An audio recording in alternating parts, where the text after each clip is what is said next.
My name is Crispin Bates. I run the university's Centre for South Asian Studies, and it's our great pleasure today to have with us Lord Meghnad Desai. Lord Desai was born in Vadodara in Gujarat. He secured a master's degree from the University of Mumbai, after which he won a scholarship to the University of Pennsylvania in August 1960, completing his PhD there in 1963. He wrote his first book, Marxian Economic Theory, in 1973, followed by Applied Econometrics in 1976. And in 1981, he wrote Testing Monetarism, a critique of monetarism, which is particularly timely at the moment that he published it. His entire career has been at the London School of Economics. He was a founding member of the Development Studies Institute at the LSE in 1990 and has published over 200 articles in academic journals, a selection of his essays being published in 1995. He's been very active in the British Labour Party, becoming chairman between 1986 and 1982, and was made honorary lifetime member and president of Islington South and Finsbury Constituency Labour Party. He was made a life peer in 1991. In 2002, he published my favourite book, Marx's Revenge, The Resurgence of Capitalism and the Death of Statist Socialism, which is a book I always quote in my teaching. He's also published a biography of Indian film star Dilip Kumar entitled Nehru's Hero, Dilip Kumar in the Life of India. The book draws parallels between the socio-political arena in India and its reflection on screen, and Lord Desai has described it as his greatest achievement. In 2003, he retired as director of the Centre for the Study of Global Governance, which he founded in 1992 at the LSE, where he is now Professor Emeritus. Since retiring, he has been even more active and very much in demand as a speaker. He's published Rethinking Islam, Ideology of the New Terror in 2006, The Roots to All Evil, The Political Economy of Ezra Pound in 2007, a novel, Dead on Time, and the book The Rediscovery of India, 2009, which I also warmly recommend to you. He is here today, as I've already said, at the invitation of the South Asian Students Association, the Asia Scotland Institute, Centre for South Asian Studies, and Edinburgh India Institute, and I would like you to put your hands together and give him a very warm welcome. Thank you very much.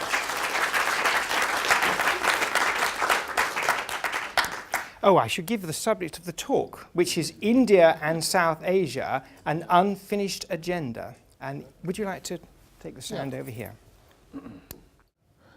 The central problem of South Asia is nationhood. I've read another book called Development and Nationhood, collection of essays in which I've written about India and South Asia. And one thing I tried which failed, which is to have a name for India before partition. I call it Indica, because it's very confusing to talk about India before independence, India after independence, because India before independence is one thing, India after independence, depending on when you're talking about, is either two or three, because India and Pakistan and Bangladesh. It's quite traumatic that a subcontinent can be divided twice in a generation. So there clearly is a problem of nationhood in defining nationhood in South Asia. And when you look at the traumatic civil war in Sri Lanka, which lasted for 25 years, that's also really about defining who is a Sri Lankan. Is there a kind of central identity? Now, I taught at LSE, where our politics department did not believe in any such practical thing at all. They were taught by Oakeshott and it's already. But our international relations department had many people who were experts in nationalism. And Ernest Gellner believed that nationalism was a product of modernization and capitalism. And Elie Kaduri believed that nationalism was a disease which people ought to be cured of as soon as possible because it's going to ruin the human race. And Anthony Smith was sort of in a later generation, and he had a view that basically there's primordialism in the concept of a nationhood. And South Asia is caught in the notion of primordialism. The problem, in a sense, I've argued in Rediscovery of India and elsewhere, that South Asia is a Western construct. Had Vasco da Gama not got there in 1498, and had later events, and had the French not been defeated by the British in the 7 Years' War, which is, you look up the Google when the 7 Years' War was, I'm not going to tell you. Indian history might have been completely different. India might have been like South Asia. Southeast Asia was divided between Dutch and British and Spanish, and some were independent. Indonesia, Malaysia, Philippines, Thailand, if you look at those things. In terms of total area, they're much smaller than India. But they have 4 different nationalities, because 4 different foreign countries ruled over them. And because nationalism is very much a 19th century idea, there is a problem that Indian South Asian nationalist movements do not want to admit that they are a product of Western rule. At the same time, they have a problem that if they are not, how do they write their history? Because every nation, and there's another problem about nationalism, every nation wants to believe that it is timeless. There is no date at which the nation originated. You have to believe it's there forever. You also have to believe that it was in a golden period once upon a time, and then various foreigners came and disturbed it. There's another constant of national history. And then when these countries were fighting for independence, they had to concoct a story of who it was that was being ruled by the British, or at least the South Asian context, the British. And they had to say there is something called India, which is fighting. Now, India as a word is age old, and there is an Indian civilization which is age old. But there is no need to assume that there was a territory which could be called a nation, which is more or less what Indica was as of, say, 1940. One thing very interesting is that all the borders of Indica, which is India plus Pakistan plus Bangladesh, all the borders have foreign names. The Durand line between Pakistan and Afghanistan, the McMahon line and the Young Husband line, and and that we don't even know what the line there is between Myanmar and India down there. Despite the people telling me that there is an ancient Indian history and Hindus have been having a nation for ages, and I'm just a poor European who cannot believe that India was a nation long before anything. Nobody knows what the territory of this great Bharatvarsha was, right? Nobody. Clearly, Shiva may live in the Himalayas, but has not been a very good protector of the borders. What was in? So one problem has been a conflict in defining what the nation is, and therefore various strategies are used to create nationhood based on certain identities, and those identities have all proved to be partial. Take the example of Pakistan. It's a very interesting development, because if you actually go through the correct life of Muhammad Ali Jinnah, very, very interesting as a character. Here's a Western liberal type person who's a barrister, who's a very prosperous barrister, and he is a pillar of the Congress Party. He defended Tilak when Tilak had a case against him. He was very crucial in having the Hindu-Muslim pact at Lucknow Congress in 1916, which is all about seat sharing.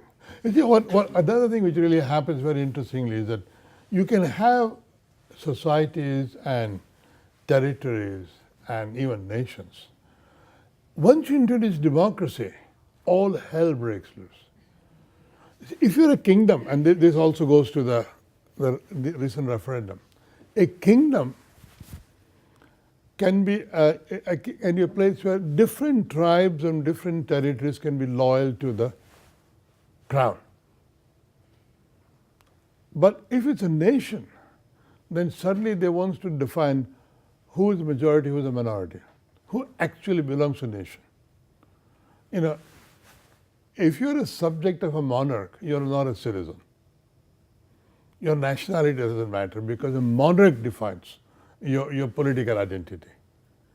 But if you're not a kingdom, if you don't live in a kingdom, then what happens?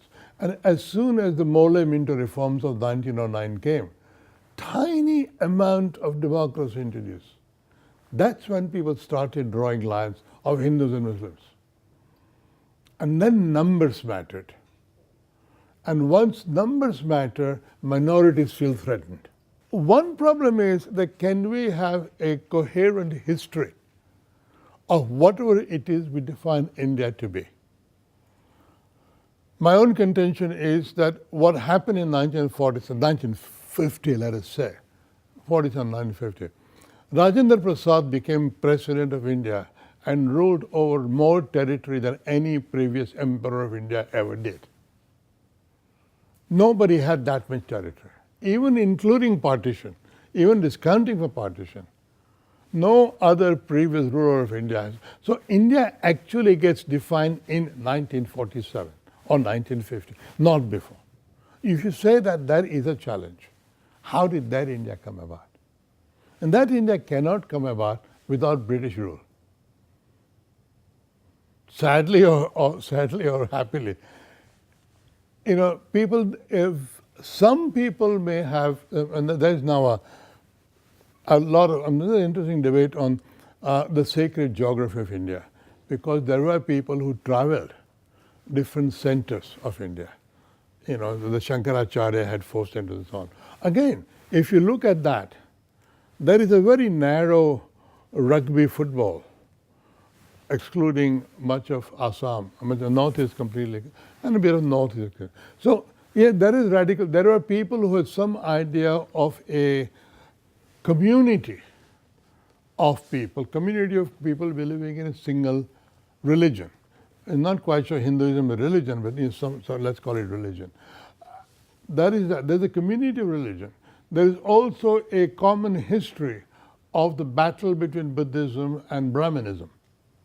Again, a story which has not been fully written, but an interesting story to explore. What would have happened had the history turned out to be very differently? But it's not sufficient to say that whatever there was as of, let us say, the 4th century of the Christian era, say the Gupta period, that India was defined by whatever there was in terms of the kingdom of the Gupta Empire. It's just not good enough, because it will not do to define the territory of present-day India. So there is at the origin of Indian Republic this problem, and it's not going to go away. I forget. Someone said, slavery was the birthmark of the U.S. Republic. It will never be able to overcome the fact that it was born with slaves and free people together, and the Declaration of Independence denies slavery, which was present in American history. Condoleezza Rice said that. So at the origin of India and Pakistan, there is this problem. And we can be in denial of that problem, or we can have rival contending schools of discussion. But I think rival contending schools of discussions have to be developed. And by and large, the secular history has had more resources devoted to it. I mean, the historiography of the Hindu Rashtra people is pathetic. They haven't really had good historians on their side. They probably might require some. I don't know how long it'll take them. But some of the stuff they write is terrible. But I think there is something to be done. And I think that there had to be a theory, so historiography, which would overlap both two and kind of go beyond that, which would be a much more balanced history of how India became India. And I don't think India became India till very late in its history. Anyway, now imagine that, okay, that is sort of Indian problem. But look at Pakistan. Pakistan had a problem. What was Pakistan? What was a Muslim nation in the old Indica that led to the creation of Pakistan? Well, whatever it was, it didn't sustain itself because Pakistan broke up into Pakistan and Bangladesh. So that clearly, if there was a Muslim nation, it was not sufficient to describe the nation by just religion. Religion plus language and geography was needed because Bangladesh is the only pure nation from the primordial point of view on the subcontinent. From that point of view, I've always argued that India is a collection of nations. It's a multinational polity. So Tamil Nadu is a nation by itself. Kerala is a nation by itself, as is Karnataka, as Andhra. Language, religion, geography, those two things are very important for defining a nation. If you add religion, it probably puts a sharper edge to that. Another quite interesting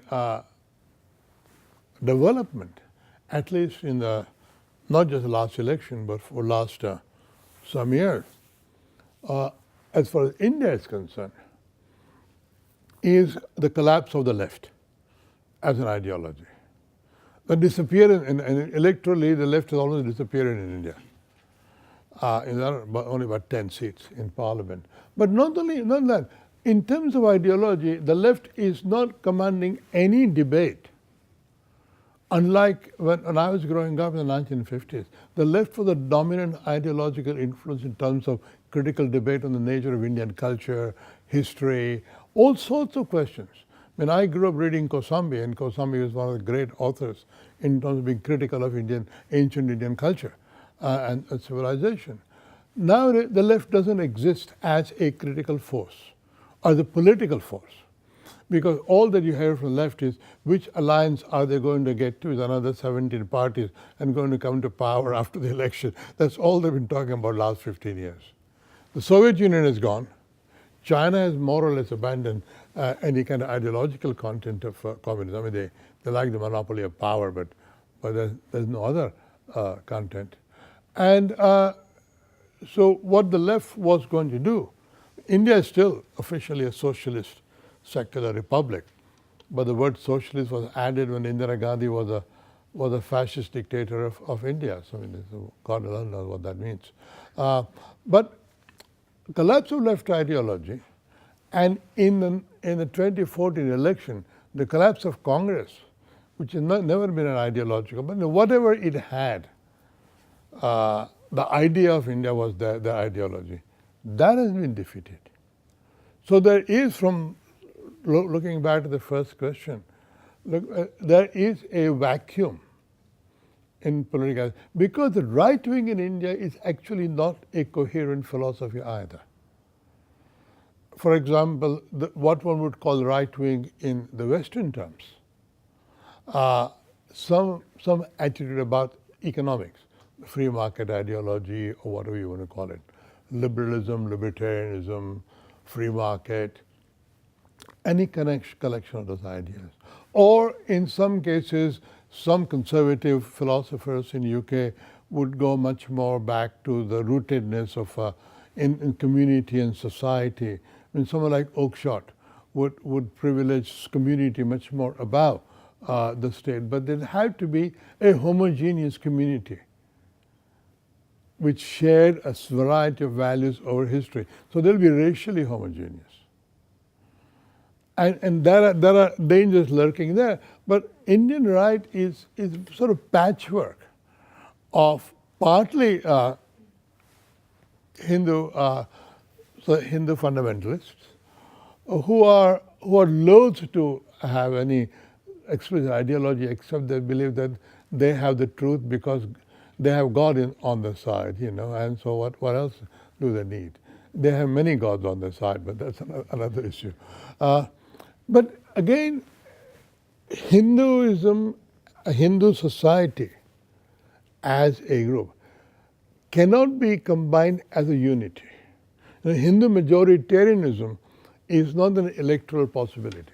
The secret of Narendra Modi is he was the first BJP leader to have worked out for himself that a Hindu majoritarian party cannot come to power on that Hindu card.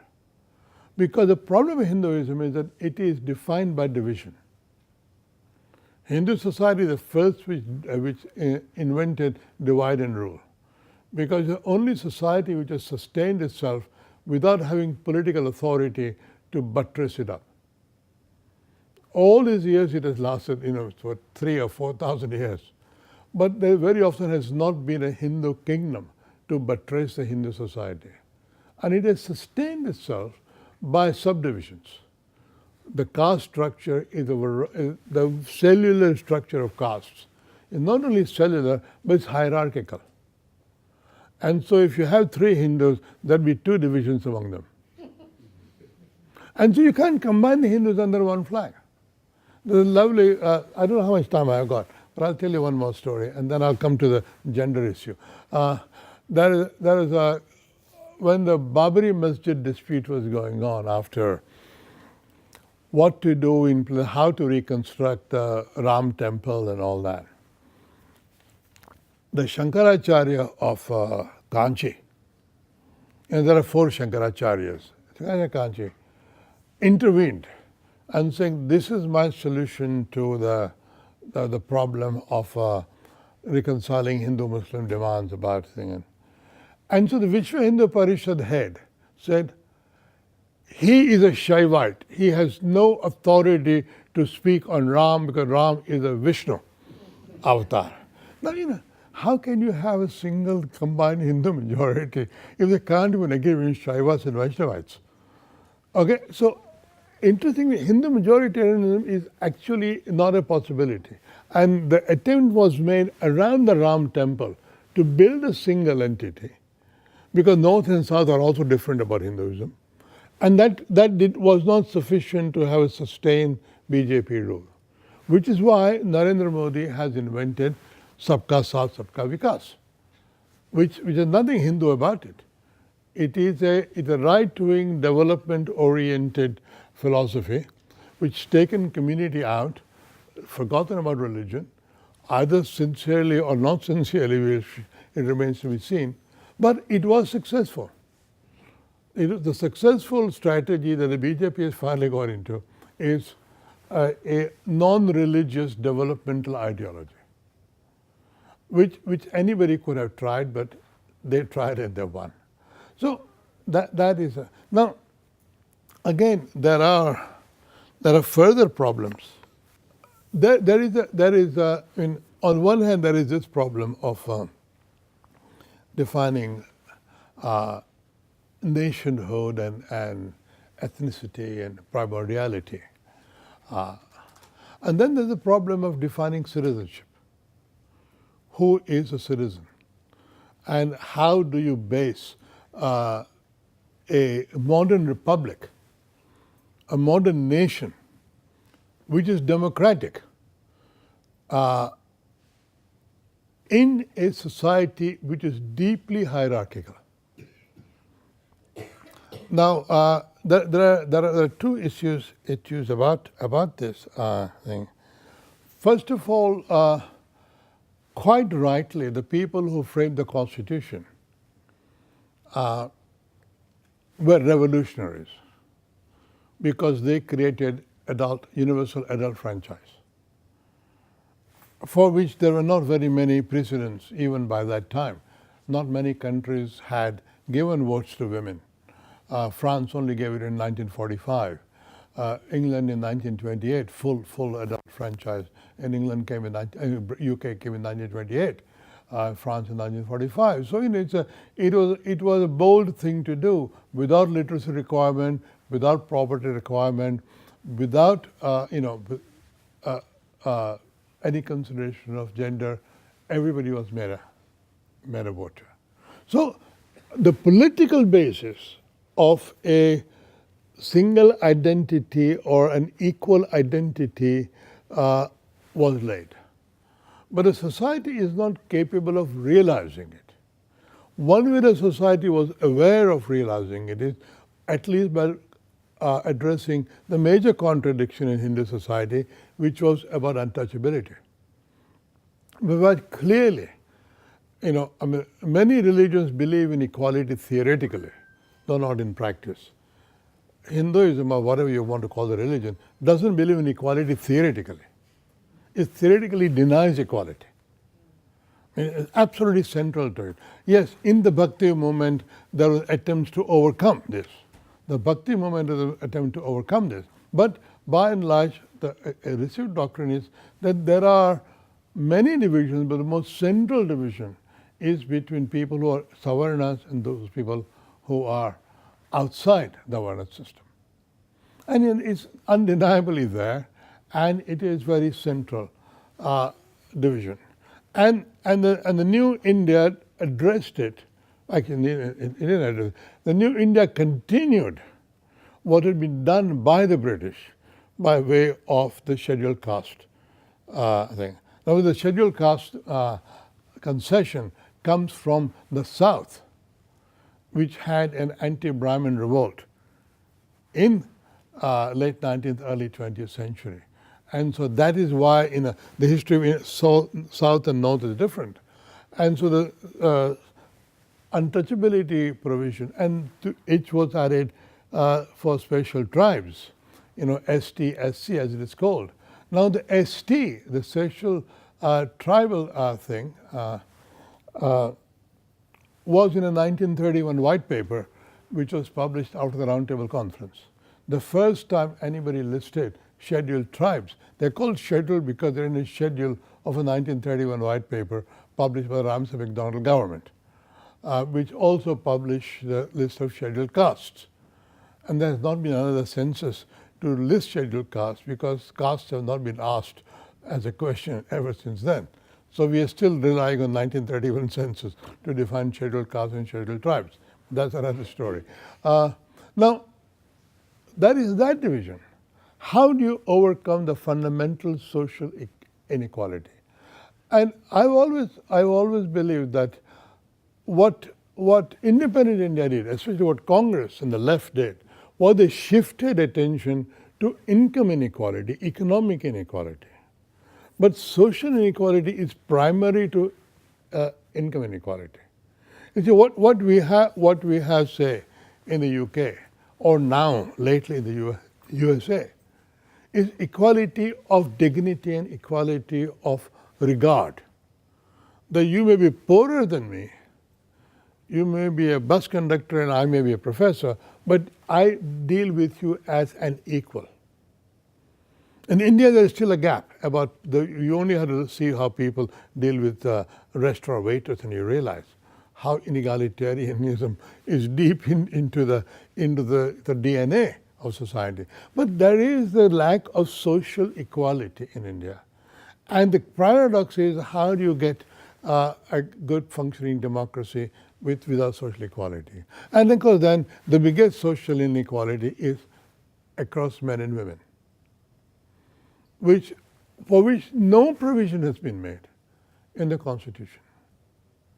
No SC, ST provision is been passed on about, and in a sense, that whole struggle, which was highlighted by the Nirbhaya case, which was a horrible case, but in a sense, it made people aware of the multiple deprivations of gender which are there. And again, the doctrine that as the progressive Congress secular people did was almost completely ignored. Oh, there was National Women's Committee and Commission, whatever it was. There was a woman prime minister. There have been women chief ministers. But the inequality between men and women across property division, across safety, security, all sorts of things, that has been hardly touched in India. I grant you that we even in the Western societies, we are still trying to correct that gap, close that gap. And I remember myself how in the early 70s, in the left, the huge debate erupted between Marxism and feminism. What was the theory of housework that you had? We were battling over the theory of housework because housework was a serious problem for Marxists. Was the proletariat only one who worked in factories, or was it somebody who worked inside the house a proletariat or not? Has labor value only when it is sold in the market, or has labor value even in the domestic sphere, and all those things? But at least we have traveled some distance. In India, the distance is infinitely much larger. And while there is the juridical equality of right to vote, none of the other rights have been really guaranteed by the progressive liberal structure which has been created over the last 65 years. Now, in a sense, that gap does not necessarily threaten the existence of the republic in any of the principalities, Pakistan or Bangladesh, which is a tragedy, but that's another issue. But in a sense, it is not going to go away. That question is not going to go away. And unless that question is solved as well, one will not have a proper definition of citizenship. And that sort of problem is common to all South Asia. Again, it will not be eradicated simply by one religion or another being at the center of a polity. Anyway, I'll stop there, and we can have questions. Anyway, if you're lucky, there may be a real crisis in South Asia within your lifetime. Or you maybe like my life, you wait for a crisis and it never comes. Okay, thank you. Thank you very much indeed.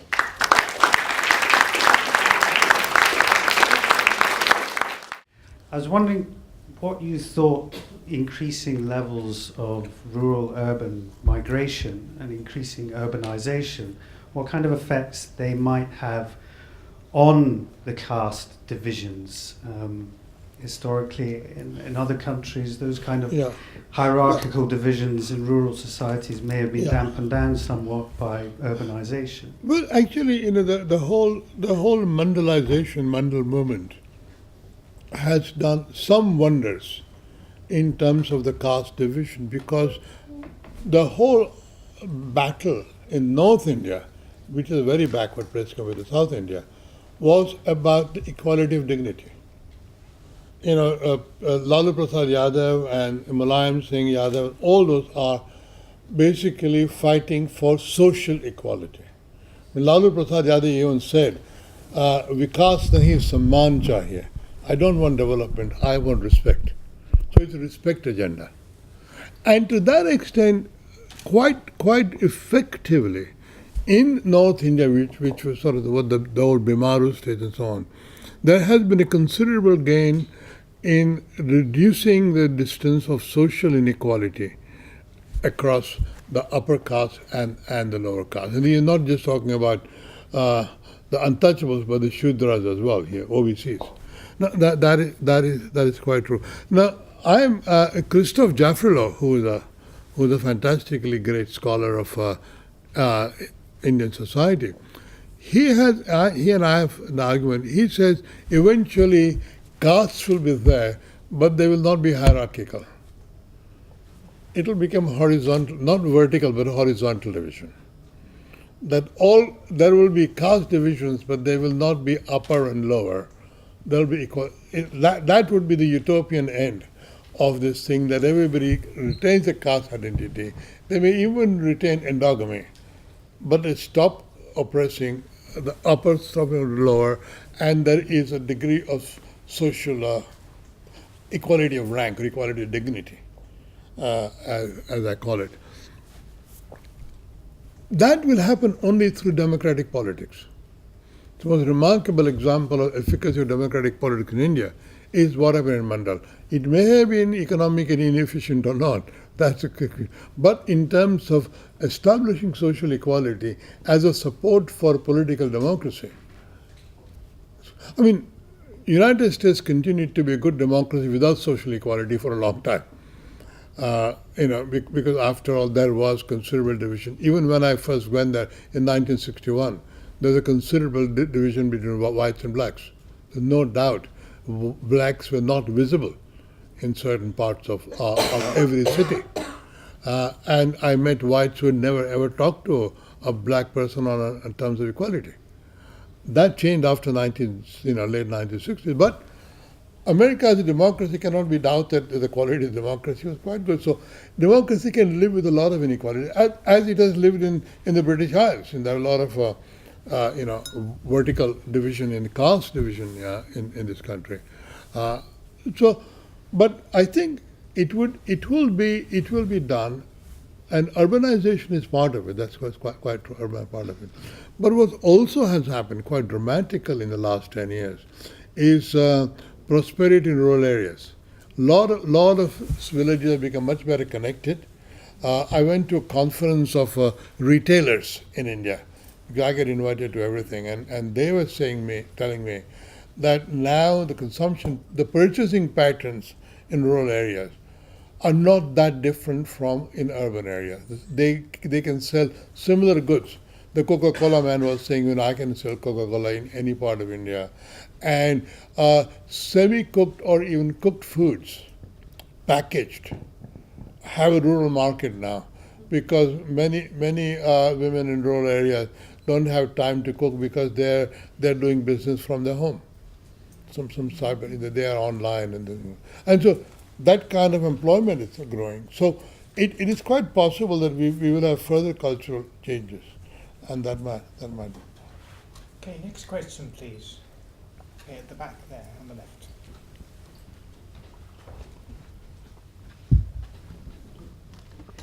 We've seen a softening of the relationship between Pakistan and India in the last few years. Yeah. Where do you think the next 20 years can take that? I think it'll continue like this. Each needs the other as an enemy. Seriously.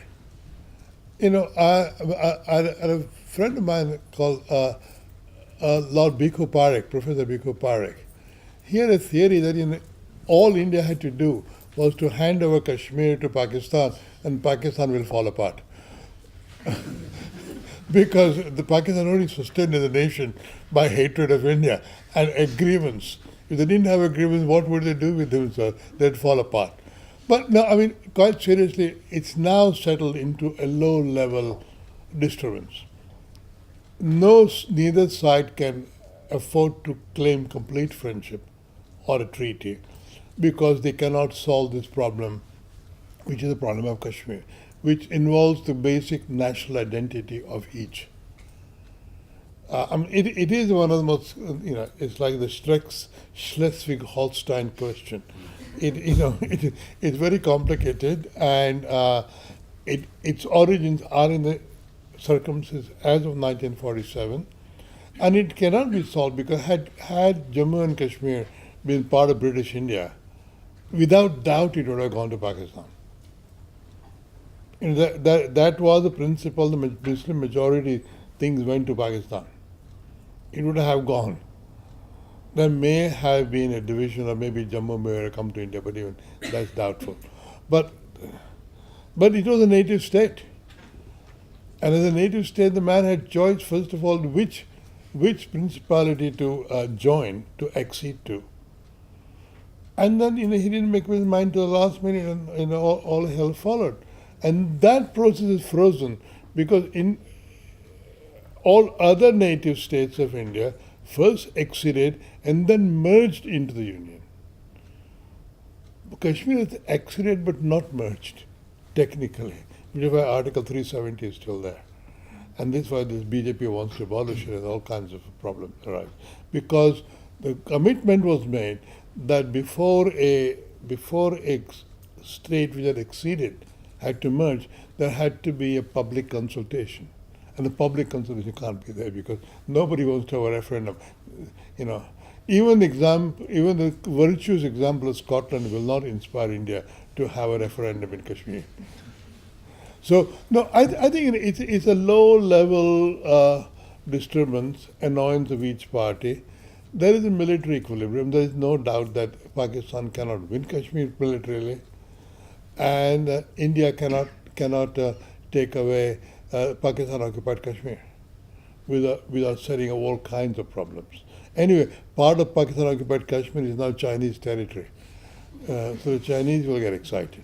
So it's very difficult now.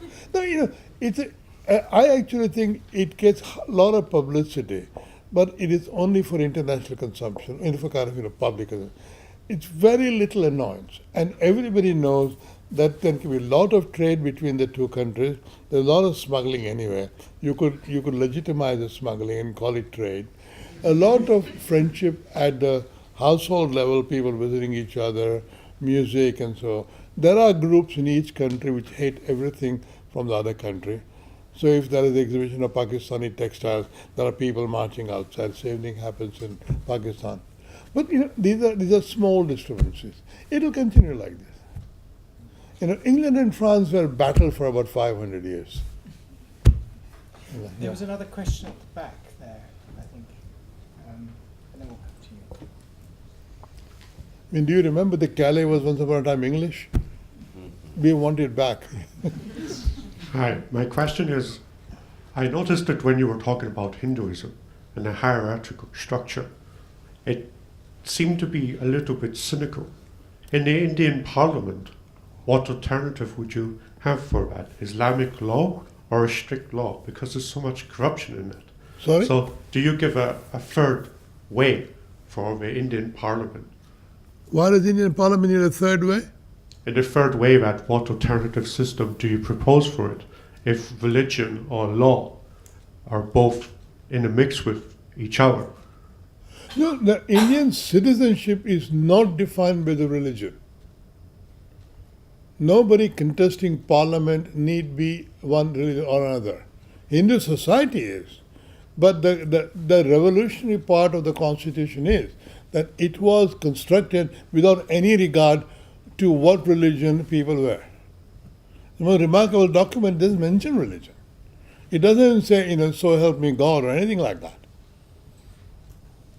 This is the great thing is here is a country which is full of religious divisions, defines a citizenship regardless of gender, literacy, religion. Everybody is a citizen. You create an electoral democracy of that, and you still have to live with the reality of this thing. Now, what we saw in the Mandal process from 1989 to now is that endogenously within the electoral system, were forces which tried to correct the social inequality caused by caste, as was reflected in political, in the kind of realpolitik. And that process is not yet over. It's continuing. After all, for the first time, we have a genuinely lower caste OBC prime minister. It's quite remarkable, and some of the things which were said by some of his opponents were very contemptuous because he was just nobody, kind of thing. Now, India has come a long way, and this is why they compare him with Obama, because somebody has come from nowhere and become prime minister for the first time. I think the divisions are there, and the Constitution, because full of barristers all trained in Inner Temple or Middle Temple, decided deliberately to be blind about all those things and created a citizenship, which also Pakistan did. Pakistan may be defined as Islamic Republic, but its citizenship is not defined on the basis of religion. They may have driven all the minorities away, but that is not in the Constitution. The Constitution is completely, Western liberal type Constitution. Question is really with regard in doing business in India. We often hear about all the issues and all the challenges, and now there's a lot of high expectations with regards to Modi, and there's a lot of comparisons to what Modi's done in Gujarat, and can he roll that out to the rest of India? It's just really, how realistic is that? And then just related to that, just what's happening with Modi on his foreign roadshow. He seems to be becoming very popular. He got a very good reception in the US. But does that mean, should we be more positive in terms of foreign investment, business relationships, not just from the US, but even China as well? So that's really what I'd like you to focus on. Maybe that's a tough enough question to start Sure, with. sure. Yeah, Why don't you add your question to Well, that? mine is about Afghanistan, so it's That's all right. okay, but completely different. I wanted you to say a few words about Afghanistan, but both historically, because as you know, the border doesn't neatly stop at the Indus or even with an ethnic identity. So how does Afghanistan fit into South Asia? And then connected with that, how you think this problem of this difficulty of nationhood influences the way India and Pakistan see Afghanistan, and particularly the dominance of the invasions from the northwest. Well, Afghanistan basically exists because the British could not conquer it. The only reason why it exists, they tried again and again and again, and finally after the fourth Afghan war or whatever it is, they gave up and drew the Durand line. Because Akbar's reach went to Kabul. The Mughals always considered Afghanistan part of their territory, and it went back and forth. But basically, the British failure to conquer Afghanistan, which created Afghanistan, it's a question of British defeat, and therefore it is in and it is not in South Asia, because in a sense North India is part of Central Asia. It's not India. If you look at the map, North India is a part of Central Asia, not a part of South Asia. South India is a part of South Asia.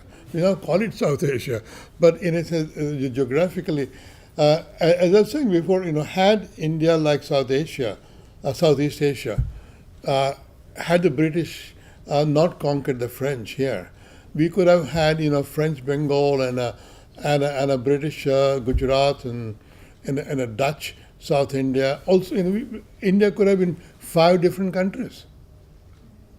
I developed this counterfactual in my book, Rediscovery of India. I said, it's a counterfactual perfectly possible. The accident was what happened in Europe, which determined what happened in India.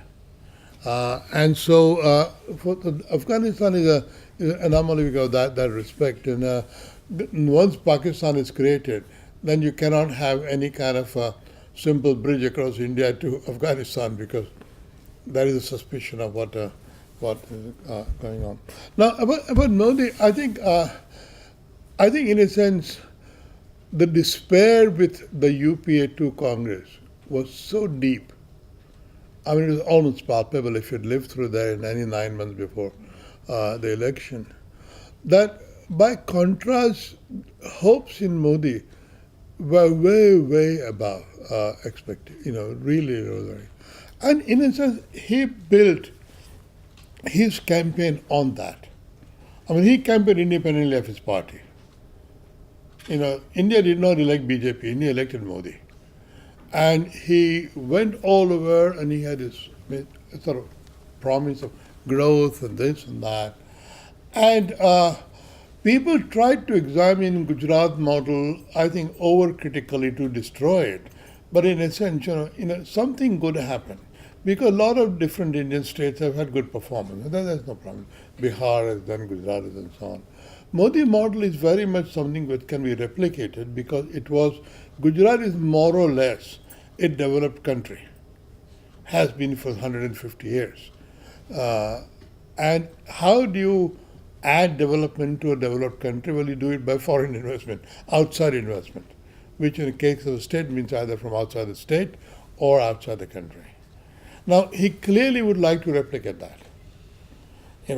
Despite the fact that there is a central cross-party prejudice against foreign investment in India. But he somehow seems to have kind of managed to square that. But another remarkable thing about him is that, unlike most other Indian leaders, he had an Eastern vision. One of the very interesting things about Indian leadership is that, except for Tagore, very few went to China or Japan before independence. India, I have a theory about this. It's all the fault of William Jones, who used the word Indo-European languages. Once you talk about Indo-European languages, Indians think they're part of Europe. Seriously. Indians don't actually think they're part of Asia at all. They think they're Europeans because that's what William Jones told them, Indo-European languages. And had he called it Euro-Indian, they may not have happened the same way, but Indo-European is a very crucial word. So Asia was never a part of the consciousness of the independence movement. Except for Tagore, Nehru never went to Japan or China before that. He always went to Spain or whatever it is, but never went. Nor did Gandhi. Yeah, he went to Burma. But that is about it. But Burma at that time when he went was part of India. So Modi is the first major leader to go to Asia before he goes to America. That's partly because the Asians, being shrewd, decided, human rights are the Western concern, who we don't care. He, the chief minister of Gujarat, will have him. And so he appreciates that. One thing I know about him is that he never forgets any compliment or any insult he's ever suffered.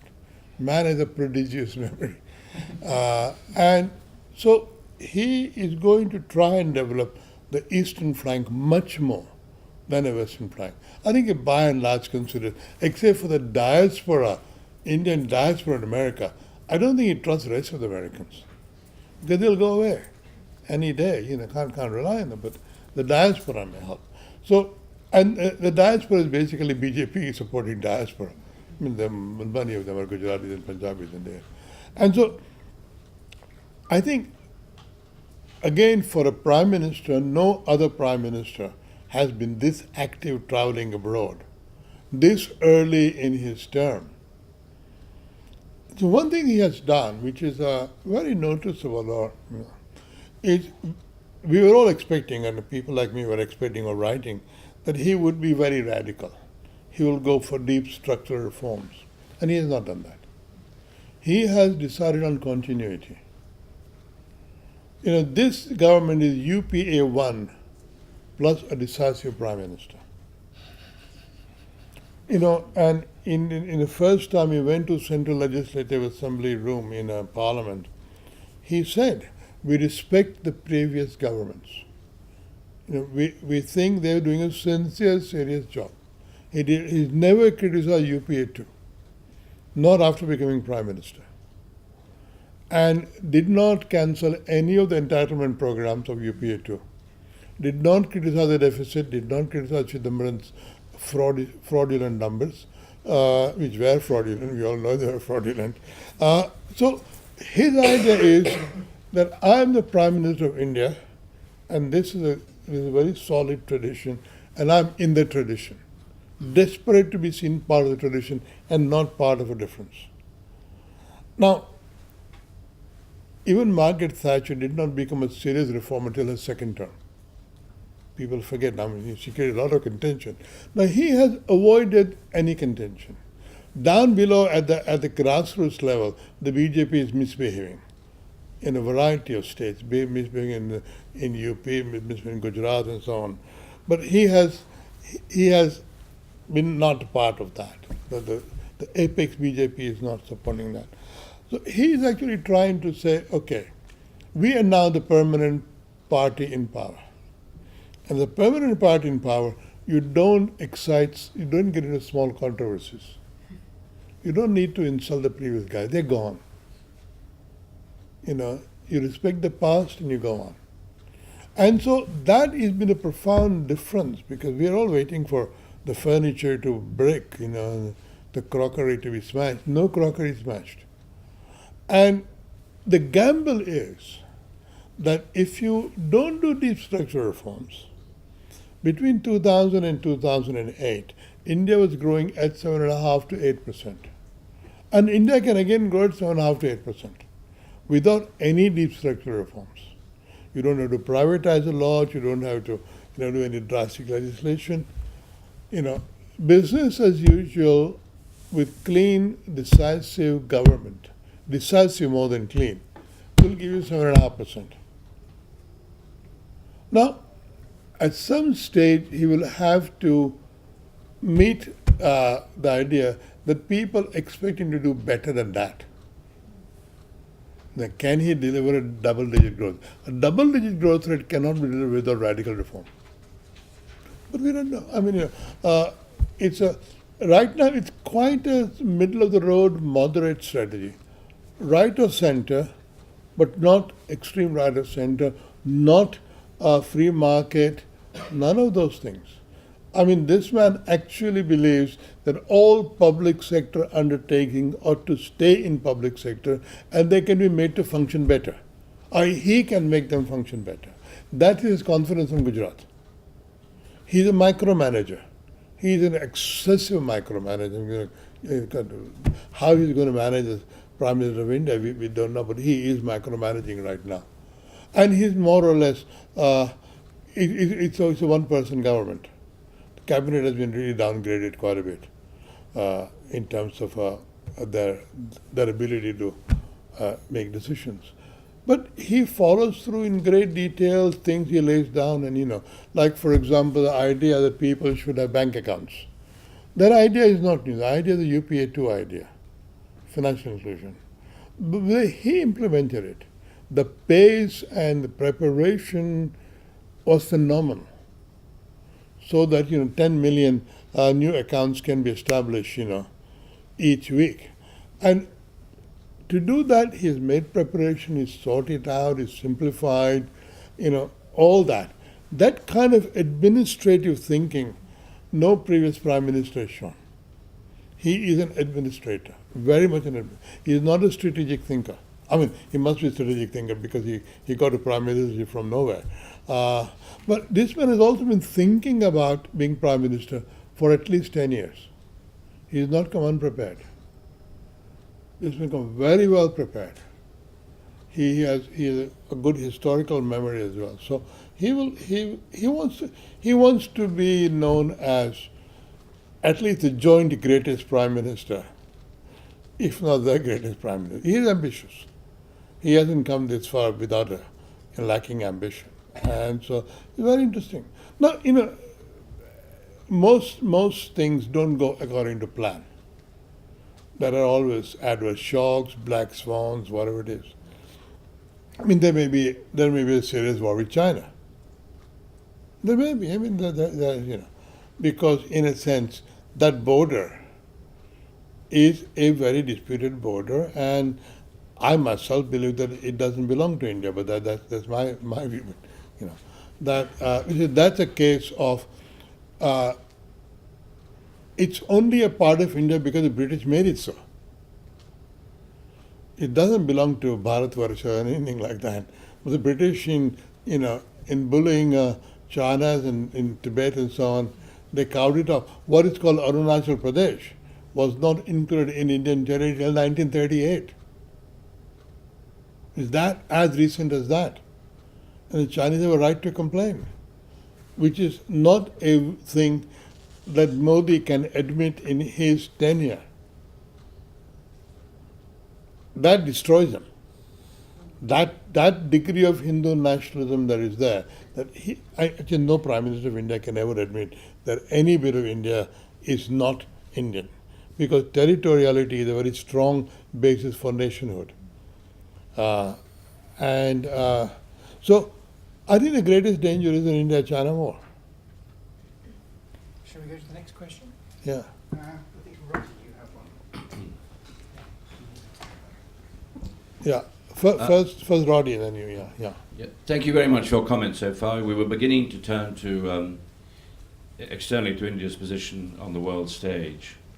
I always think it's interesting from an economic standpoint that 200 years ago the two largest economies in the world were actually China and India. Yeah. The agrarian rural economies. There is a huge vacuum of leadership in the world, and India is, with America, one of the largest democracies in the world. Can we expect during Modi's tenure, let's say he has 2 terms, leadership on the international stage, and how do you see that developing in terms of India projecting itself in the United Nations and in other gatherings? Yeah. Well, one thing Manmohan Singh did, for which he has not been duly acknowledged, that he changed India's foreign policy fundamentally in making it US friendly. And I think the whole nuclear agreement has nothing to do with nuclear energy supplies. That's a minor part of the deal. The big deal is a contingent agreement between the US and India to come to the other's help if they have war with China. This is my view, and I've said it in open, and nobody's contradicted me. This is a just-in-case scenario. Now, the difficulty is going to be on the US side. Whether the US will stay strong enough and determined enough to be the leader. You know, the US could go isolationist like any day and say, we don't care about the world. We've done enough. We got enough things at home. And Obama came very close to being withdrawn from the leadership thing. Now he has had to come back, you know. But he wanted to withdraw from Afghanistan, Iraq, and he wanted to kind of not get into foreign adventures.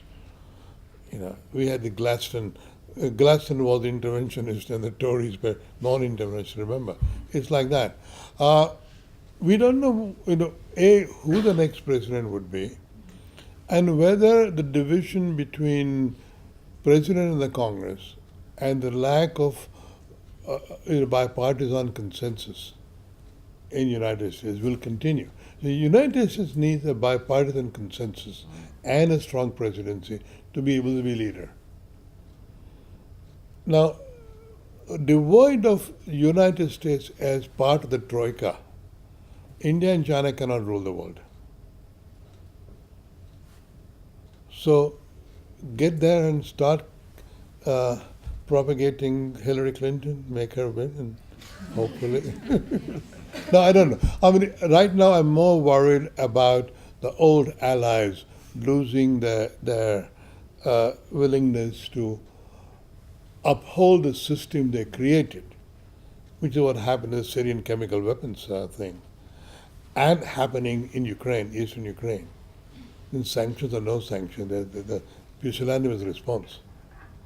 They created this system, they're not going to defend it, then it's going to be, you know, everybody's waiting for the polycentric world. Here it is, and it's going to be hell. Polycentric world is going to be absolute hell, and we are in it. Now, I don't think China is ready to take over leadership completely from the United States, doesn't have the resources. And if it did, China and India are not going to stand like USA and UK and France and allies to run the world. The world will not be run by anybody. Tough. So there was another question. Yes. Do you want to? Hi. What do you think about the Naxalite movement, and how should the government respond to it? It's going. And I mean, it really has become much weaker because over a long time, this combination of development and policing has weakened it quite a bit. And a kind of very strong deprivation of the tribals, which was at the center of it. The government, successive governments, both at the state level, central level, done quite a lot. So the latest news is that in the last, say, 2.5 years, except for the one big episode when a lot of Congress leaders were blown up in Jharkhand, there has not been, a lot of Naxal leaders are being captured and so on. It's not like anything the energy it had before. I mean, say around in 2000, it was a really big thing. Now it is a much smaller thing. And these guys will be much more willing to, police it severely. Okay, we have another question up there. My question is about India's relationship with Sri Lanka, based on how Tamil Nadu is not in line with what India wants to do with Sri Lanka. Dignitaries can come into India, but they cannot come into Chennai. You can't have players coming in and playing matches in Chennai. How do you think India's relationship is going to be with Sri Lanka, based on how Tamil Nadu is reacting? Well, this is the problem of India being a collection of nations.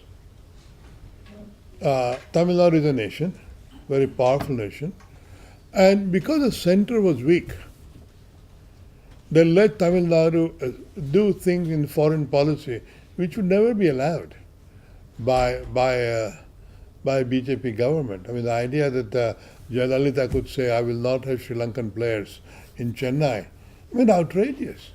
But they were too weak to defy her. Okay, she's in jail, but I don't know for how long. But, so, and the same thing happens with West Bengal. Manmohan Singh could not go and sign the Tista River Agreement because Mamata Banerjee refused. Now, see, that was the central government allowing itself to be bullied by powerful states because it was a weak coalition. And they were kind of voluntarily surrendering. So we could have a thing in which Punjab runs the Pakistan foreign policy and West Bengal runs Bangladesh foreign policy and Tamil Nadu runs the Sri Lanka policy. Now, I think there is a serious problem that whatever the consciousness of people of Tamil Nadu, Sri Lanka is a separate country. And the Tamils of Sri Lanka are Tamils of Sri Lanka, they're not Tamils. There is no movement to create a single Tamil nation.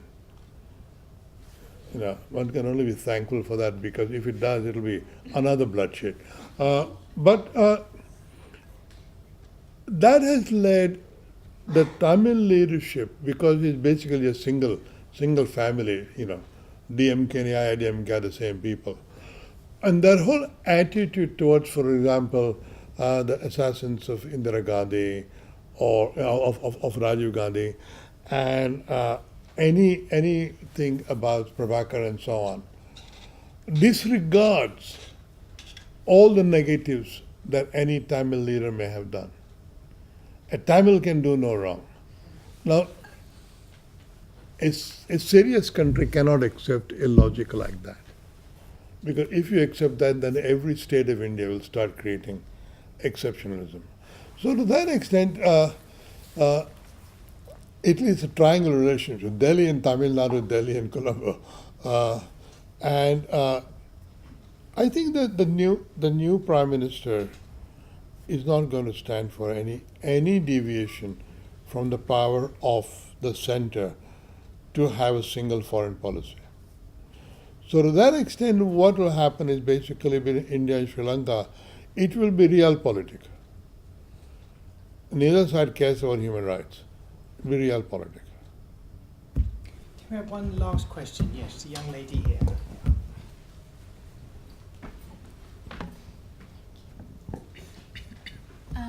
How would you evaluate center-state relations now, especially keeping in view UPA 2's experience?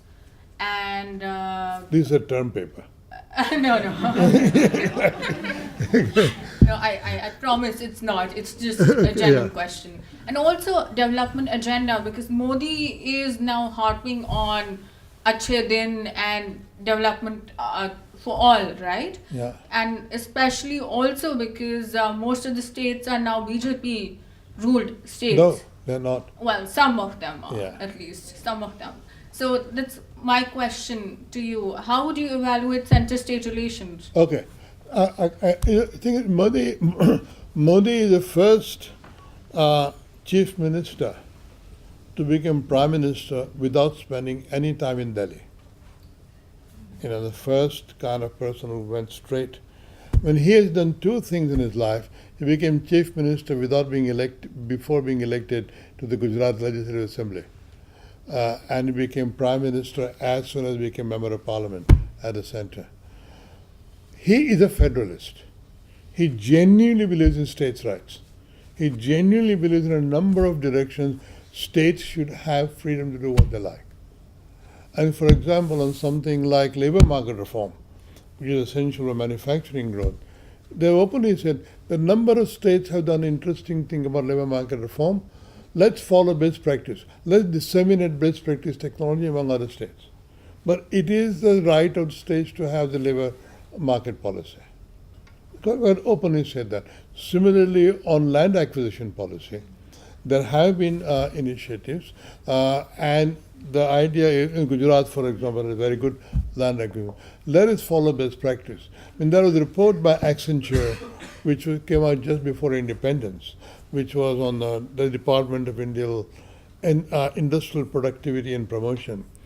And that listed a number of states, and it turned out that Gujarat had a very good land acquisition policy. This is a scandal because The UPA too was embarrassed.